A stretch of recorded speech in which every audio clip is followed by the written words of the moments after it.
Hello everyone, welcome to DSL classes. तो बच्चों, जैसे आप 2 दिन से देख रहे हो कि केमिकल रिएक्शन एंड इक्वेशन का हम रिवीजन कर रहे हैं फाइनल एग्जाम्स के लिए। तो इसी में आज मैं आपको बताने जा रही हूँ मोस्ट एक्सपेक्टेड वो क्वेश्चंस जो कि इस साल आने के, जिस पैटर्न पर आने के चांसेस हैं केमिकल रिएक्शन एंड इक्वेशन में से। तो चलिए उन क्वेश्चंस को फटाफट देख लेते हैं और अपने इस लेसन को और भी ज्यादा स्ट्रॉन्ग बना लेते हैं, है ना। तो रिवीजन तो हमने कर ही लिया है, तो अब हम क्या करें, एक हम इसके लिए बढ़िया से क्वेश्चंस भी रेडी कर लेते हैं। तो यदि आपको कहीं भी कोई भी प्रॉब्लम आ रही हो, लेसन से रिलेटेड कुछ भी क्वेश्चंस आपको पूछने हों एंड डाउट्स आ रहे हो, तो आप बेझिझक टेलीग्राम ग्रुप पर हमें ज्वाइन कर सकते हो और वहां पर अपने डाउट पूछ सकते हो, राइट। तो जैसे कि इसके अलावा आप अनअकैडमी प्लेटफॉर्म को भी यूज कर सकते हो। अनअकैडमी ने एक नया अपना सेगमेंट स्टार्ट किया है, आस्क अ डाउट। वहां पर भी आप अपने डाउट्स जो है वो क्लियर कर सकते हो। हम तो हैं ही आपके साथ, अनअकैडमी भी आपके साथ ही है। तो 6 से 12th क्लास के बच्चों के लिए ये सेगमेंट उन्होंने खोला खोला है, जिसमें कि आपको कभी भी पढ़ते हुए बैठे हो और आपको कोई क्वेश्चन नहीं आ रहा है एनसीईआरटी का, आपको समझ नहीं आ रहा है, तो तुरंत ही आप क्या करो, अनअकैडमी की ऐप पर ये डाउट डाल दो। एंड कैसे डालना है वो मैं अभी बताती हूँ आपको। एंड जैसे ही आप डालोगे वहां पर 1-2 मिनट के बाद आपका आंसर वीडियो के फॉर्म में, हिंदी या इंग्लिश जिसमें आप चाहोगे उसमें आ जाएगा विद एक्सप्लेनेशन। तो बहुत है ना, बहुत बढ़िया बात। तो आप ऐसे अपने डाउट्स को क्लियर करते रहो साथ साथ, ताकि आपका जो जितने भी लेसन आपके हो गए हैं रेडी, वो बिल्कुल स्ट्रांगली बढ़िया से हो जाए बोर्ड के क्लास के लिए। तो चलो बताती हूँ मैं आपको कि कैसे अनअकैडमी पर डाउट अपना क्लियर करना है आपको। सबसे पहले तो अनअकैडमी की ऐप डाउनलोड कर लो जल्दी से। इसमें आप देखोगे यहाँ पर आ रहा है आस्क डाउट लिखा हुआ, इसे सेलेक्ट करोगे। एंड देन यदि आपने पहले से ही पिक्चर ले रखी है तो आप गैलरी पर जाओगे, और यदि नहीं ली है, पिक्चर लेनी है, तो यहाँ पर क्लिक कर दोगे। एंड यदि गैलरी में सेव कर रखी है पिक्चर आपने, तो गैलरी पर जाओगे एंड वहां पर अपने उस क्वेश्चन को हाईलाइट कर लोगे, क्रॉप करके डालोगे। जो क्वेश्चन आपने पूरी बुक का ले रखा है वो थोड़ी, आपने जिस क्वेश्चन को पूछना है एक बार में एक ही क्वेश्चन पूछ सकते हो, तो उस क्वेश्चन को हाईलाइट करके अपलोड करोगे और नीचे सब्जेक्ट डाल दोगे, कौन सा सब्जेक्ट का क्वेश्चन है, वो केमिस्ट्री का है, बायो का है, फिजिक्स किसका है, एंड डाल अपलोड कर दोगे। एंड देन वेट करोगे, कुछ टाइम में ही बहुत जल्दी आपको उसका सॉल्यूशन जो है वो मिल जाएगा अनअकैडमी की तरफ से। तो बस इतना सही काम करना है आपको, और क्या काम, ज्यादा टाइम भी नहीं लगेगा। आप जब भी आप कभी भी आपको लगे कि आप पढ़ते हुए फंस गए हो किसी क्वेश्चन में, तो आप अनअकैडमी पर इसे पूछ सकते हो, ठीक है। देन इसके बाद आपको एक चीज और भी ध्यान रखनी है कि जब आप ये अपलोड करोगे, क्वेश्चन पूछोगे, फ्री डाउट है सेशन ये, लेकिन वहां पर आपको अनलॉक करने के लिए क्या करना पड़ेगा, एक कोड डालना होगा। और वो कोड आप हमेशा ध्यान रखेंगे क्या है, डीएसएल क्लासेस। तो ऐसे ही कैपिटल लेटर्स में ही लिखना है, डीएसएल क्लासेस आपका कोड है, जो कि आपको वहां पर अनअकैडमी पर अनलॉक कर देगा और आपको डाउट्स जो है वो फ्री में ही आपके सारे सॉल्व हो जाएंगे। लेकिन कोड डालना जरूरी है। अब फरवरी में यदि आप अनअकैडमी प्लस पर या कोई आइकॉनिक सब्सक्रिप्शन लेना चाहते हो, या अनअकैडमी का प्लस फीचर लेना चाहते हो, खरीद लेना, सब्सक्रिप्शन लेना चाहते हो, तो 10% डिस्काउंट भी आपको इसी कोड से मिल जाएगा।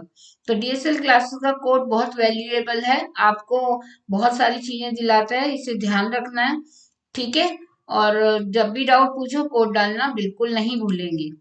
चलिए तो अब हम अपने इम्पोर्टेंट क्वेश्चन का सेशन शुरू करते हैं। पहला क्वेश्चन आ गया हमारे सामने, consider the following chemical reaction. एक ये रिएक्शन हमें दी गई जिसमें हमें नहीं मालूम कि यहाँ पर x क्या है और y क्या बना। जब हमने x को बेरियम क्लोराइड में डाला तो y का एक व्हाइट प्रेसिपिटेट बना, और साथ में हमारे पास आ गया एक नया कंपाउंड सोडियम क्लोराइड। तो आपको आइडेंटिफाई करना है एक्स और वाई को, और टाइप ऑफ रिएक्शन भी आपको यहाँ पर मेंशन करनी है।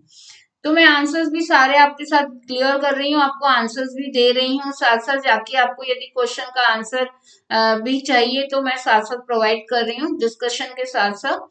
तो एक्स यहाँ पर जो है वो क्या है, हमारा सोडियम सल्फेट है, क्योंकि यहाँ पर सोडियम और बेरियम ने दोनों ने अपने आयंस को एक्सचेंज किया है। तो सोडियम ने बेरियम का आयन ले लिया, बेरियम ने सोडियम का आयन ले लिया। ये हो गया क्या, double displacement reaction. Double displacement reaction में ही यही होता है ना कि दोनों आयंस जो है वो कैटायंस अपने अपने आयंस को एक्सचेंज कर लेते हैं।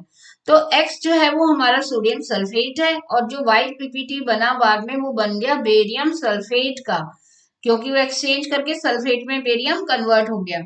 अब ये जो रिएक्शन बनी हमने लिख दी वो रिएक्शन, एंड ये कौन सी रिएक्शन है, एक तो प्रेसिपिटेशन रिएक्शन भी है ये, क्योंकि यहाँ व्हाइट पीपीटी बन रहा है, एंड सेकेंडली ये डबल डिस्प्लेसमेंट रिएक्शन भी है, क्योंकि दोनों आयंस अपने अपने आयंस को, दोनों कैटायंस अपने अपने एनायंस को क्या कर रहे हैं, एक्सचेंज कर रहे हैं। चलिए सेकंड क्वेश्चन देखते हैं इसके बाद। Name the reducing agent in the following reaction. इस रिएक्शन में रिड्यूसिंग एजेंट कौन है, कौन काम कर रहा है रिड्यूसिंग एजेंट की तरह, वो बताइए। एंड इनमें से मैग्नीज या एल्यूमिनियम कौन ज्यादा रिएक्टिव है, एंड व्हाई। ऑब्वियसली यहाँ पर एल्यूमिनियम ने क्या किया, ऑक्सीजन को मैग्नीज डाइऑक्साइड में से ऑक्सीजन को ट्रैप कर लिया है, निकाल लिया है, और खुद उसके साथ कंपाउंड बना लिया है एल्यूमिना। तो aluminium is more reactive agent, क्योंकि उसने मैग्नीज को वहां से रिप्लेस कर दिया है। तो this is single displacement reaction, जिसमें जो सिंगल एलिमेंट है जो डिस्प्लेस कर रहा है that is more reactive than the combined element, जहां से इसने हटा के खुद कंपाउंड बना लिया है। एल्यूमिना जो है, एल्यूमिनियम जो है वो एक रिड्यूसिंग एजेंट है, क्योंकि यहाँ पर ऑक्सीजन इसने ट्रैप कर ली है और इसका हो गया है रिडक्शन, और इसका खुद का हो गया है एल्यूमिनियम का oxidation. So it is working है, जिसका ऑक्सीडेशन होता है वो कैसा वर्क करता है, that works as reducing agent. ठीक है, तो ये हो गया हमारा सेकंड क्वेश्चन। इस टाइप के क्वेश्चन की खूब प्रैक्टिस करिएगा, जो मैं आपको पैटर्न्स बता रही हूँ। नेक्स्ट क्वेश्चन है हमारा कि right a balanced chemical equation for process of photosynthesis. एक फोटोसिंथेसिस में जो रिएक्शन होती है उससे हमें लिखना है और उसको बैलेंस्ड फॉर्म में लिखना है। तो ये हमारी फोटोसिंथेसिस की रिएक्शन है, याद होगी आपको, नहीं है याद तो तुरंत याद कर लेना अभी। When do desert plants take up carbon dioxide and perform photosynthesis? Desert plants की तो पत्तियां होती नहीं है, उनकी स्टेम ही कैसी हो जाती है, वैक्सी और बहुत ज्यादा थिक हो जाती है और ग्रीन कलर में चेंज हो जाती है, जैसे कैक्टस वगैरह होते हैं, सक्लेंट्स होते हैं। तो उनकी जो लीव्स होती हैं वो होती ही नहीं है, उनकी स्टेम ही लीव का काम करती है। तो वो कब जो है अपने अंदर फोटोसिंथेसिस परफॉर्म करते हैं।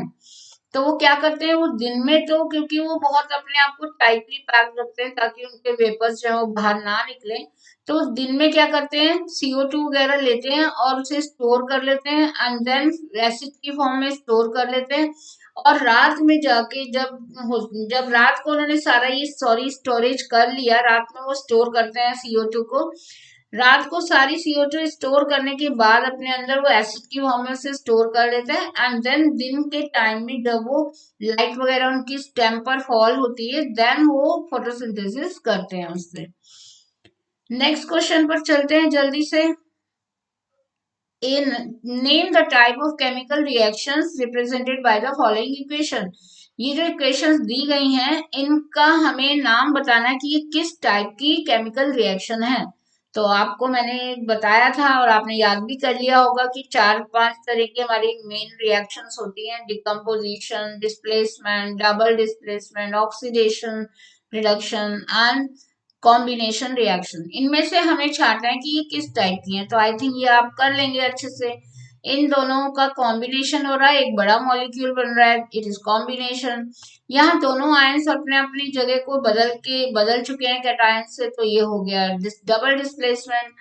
तो यहाँ पर हीट की प्रेजेंस में फेरस सल्फेट जो है वो डिकम्पोज हो गया है, 2-3 मॉलिक्यूल में टूट गया है, ये है हीटिंग डिकम्पोजिशन। तो सिंपली आप डिकम्पोजिशन लिखो या थर्मल डिकम्पोजिशन लिख दो।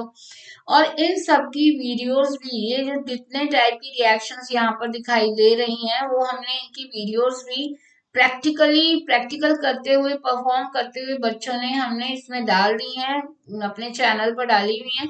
प्लीज आप उन्हें जरूर चेक करिए, जिसकी प्लेलिस्ट है 10th की प्रैक्टिकल वीडियोस, तो वो जरूर देखिएगा, उससे आपको ये कॉन्सेप्ट और ज्यादा क्लियर हो जाएगा।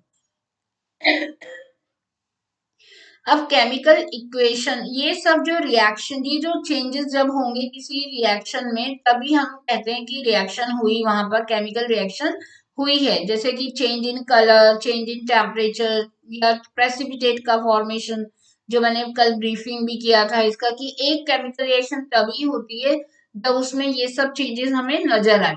तो इनमें हमें एक एक इनके एग्जाम्पल्स बताने हैं इस क्वेश्चन में। तो जैसे कि मैं एक का बता रही हूँ कि यहाँ पर कलर चेंज हो कर दिया है, यहाँ पर NaOH एंड HCl से हीट निकलेगी, तो एक्सोथर्मिक रिएक्शन का एग्जाम्पल दे दिया है। सिमिलरली ये आपका प्रेसिपिटेट फॉर्मेशन का एग्जाम्पल है। अदर देन दैट आप कोई भी जो आपने याद किया हुआ आप वो लिख सकते हैं। ये तो मैंने एक आपको करके आंसर जो है इनके सॉल्यूशंस बता दिए, और इनकी भी वीडियोस हमने अपलोड कर रखी हैं कि केमिकल रिएक्शन कब हमें दिखाई देती है होते हुए, कैसे पता चलता है कि टेस्ट ट्यूब में केमिकल रिएक्शन हो रही है। इसकी भी वीडियोस हमने अपलोड कर रखी हैं, उसी प्लेलिस्ट में आपको मिल जाएंगी, प्रैक्टिकल फॉर 10th क्लास। चलिए लास्ट क्वेश्चन पर आ गए हम, जल्दी से देखते हैं इस लास्ट क्वेश्चन को, फिर इन पैटर्न्स की आप खूब प्रैक्टिस करेंगे और मैं सेकेंड लेसन की ब्रीफिंग आपकी स्टार्ट कर दूंगी। 2 ग्राम फेरस सल्फेट हमने क्रिस्टल्स लिए और उसे एक बिल्कुल ड्राई बॉइलिंग ट्यूब में भर के हमने उसे हीट किया। तो एक तरह से हम थर्मल डिकम्पोजिशन कर रहे हैं फेरस सल्फेट का। लिस्ट एनी 2 ऑब्जर्वेशन, तो हमें क्या ऑब्जर्वेशन दिखाई देंगी वहां पर होती हुई वो लिखिए। टाइप ऑफ रिएक्शन लिखिए जो वहां पर हो रही है, एंड उसकी रिएक्शन भी, इक्वेशन भी लिखिए। तो फेरस सल्फेट धीरे धीरे उसका जो कलर है वो डिसअपियर हो जाएगा, क्योंकि वो एक ब्राउन कलर के सॉलिड में कन्वर्ट हो जाता है डिकम्पोजिशन के बाद, जो बनता है Fe2O3 सॉलिड फॉर्म में, और गैसेस निकलती हैं उसमें से SO2 और SO3 की गैसेस निकलनी शुरू हो जाती हैं। तो ये चेंजेस हमें नजर आएंगे। तो ये कैसी रिएक्शन है? It is a chemical reaction जो कि हीट की वजह से वहां पर हो रही है। So it is thermal decomposition reaction, and then हमने इसकी लिख दी इक्वेशन। तो ये है हमारे पैटर्न 5-6 टाइप की। और बैलेंसिंग मैंने यहाँ पर अभी 1-2 बैलेंसिंग के क्वेश्चन भी थे तो वो मैंने नहीं लिखे हैं, कि बैलेंसिंग तो आप कर ही रहे होंगे प्रैक्टिस, और आप लोगों ने क्वेश्चन ये वाले अच्छे से याद कर लेने हैं पक्के, बिल्कुल बढ़िया से। और इसी टाइप के और भी मल्टीपल क्वेश्चन इन्हीं पैटर्न्स पर बेस्ड आप जरूर प्रैक्टिस कर लीजिएगा। जैसे मैंने यहाँ फेरस सल्फेट क्वेश्चन दिया है, इसकी जगह लेड नाइट्रेट का आ सकता है ना, या जहाँ प्रेसिपिटेट का क्वेश्चन दिया है वहां पर आपका जो है कोई और क्वेश्चन प्रेसिपिटेट वाला हो सकता है, बेरियम क्लोराइड की जगह कोई और क्वेश्चन हो सकता है। तो क्वेश्चन के वेरिएशन तो हो सकता है, लेकिन ये पैटर्न चैप्टर 1 का बिल्कुल तैयार कर लो अच्छे से। और फिर कल हम मिलते हैं, नेक्स्ट लेसन की प्रिपरेशन स्टार्ट करेंगे, केमिस्ट्री का सेकेंड लेसन शुरू करेंगे, एसिड बेस एंड सॉल्ट।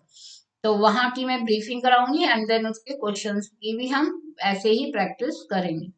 तो मिलते हैं नेक्स्ट वीडियो में, टिल देन बाय एवरीवन।